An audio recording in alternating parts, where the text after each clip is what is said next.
Jamuna zero पानी लागे। मीठे रस से भरोड़ी राधा रानी लागे, राधा रानी लागे। माने खारो खारो जमुना जी को पानी लागे। मीठे रस से भरोड़ी राधा रानी लागे, महारानी लागे। माने खारो खारो जमुना जीरो पानी लागे।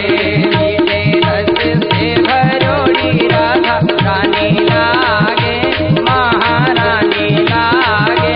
माने खारो खारो जमुना जी को पानी लागे। ओ मीठे रस से भरोड़ी राधा रानी लागे, महारानी लागे। माने खारो खारो जमुना जीरो पानी लागे। माने खारो खारो जमुना जी पानी लागे। माने खारो खारो जमुना जीरो पानी लागे।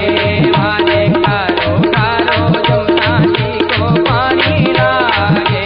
माने खारो खारो जमुना जीरो पानी लागे। बोले राधा रानी की जय।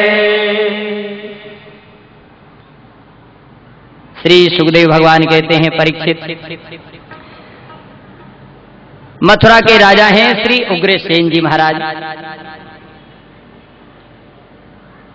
इनके यहाँ एक पुत्र ने जन्म लिया तो ब्राह्मणों ने कह दिया, बोले मूल नक्षत्र में जन्म लिया है बालक, यदि इसको घर में आप रखेंगे तो सारा परिवार समाप्त हो जाएगा।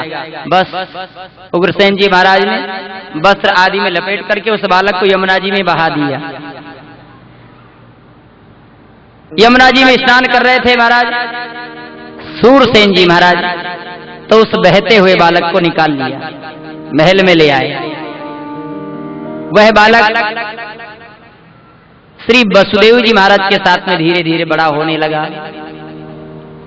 एक दिन नारद जी महाराज ने आकर के पूछा, बोले तुम्हारा नाम क्या है, तुम किसके पुत्र हो? बोले मेरा नाम है कंस। पिता का नाम? बोले सूरसेन। बोले तुम सूरसेन के पुत्र नहीं हो। नारद जी ने कहा, बोले तुम तो मथुरा के राजकुमार हो, उग्रसेन तुम्हारे पिता हैं। कंस ने कहा, तो फिर मैं यहाँ कैसे आया, कौन मुझे लाया? बोले तुम्हारे पिता ने बहा दिया ब्राह्मणों के कहने से। बस फिर तो महाराज इसे इतना दुख हुआ, ये रात्रि में उठ करके भाग गया।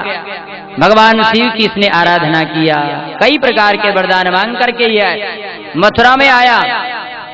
महाराज राज मुकुट इसने उतार लिया, स्वयं राजा बन बैठा। इसकी एक बहन है देवकी, और इसने अपनी बहन देवकी का जो विवाह है अपने मित्र वसुदेव जी के साथ में किया।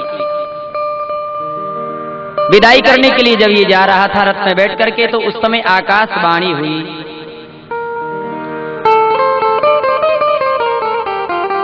कंस, जिस देवकी के विवाह में तुम इतने प्रसन्न हो, उस देवकी का 8वां पुत्र तुम्हारा काल होगा।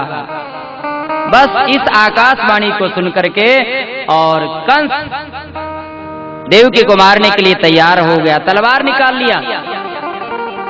श्री वसुदेव जी महाराज ने बुद्धि से काम लिया। वसुदेव जी महाराज ने कहा, बोले राजन, आकाशवाणी ने कहा है देवकी की 8वीं संतान आपका काल है ना, मैं आपको वचन देता हूं, देवकी की जितनी संतान होगी मैं आपको ला करके देता हूं।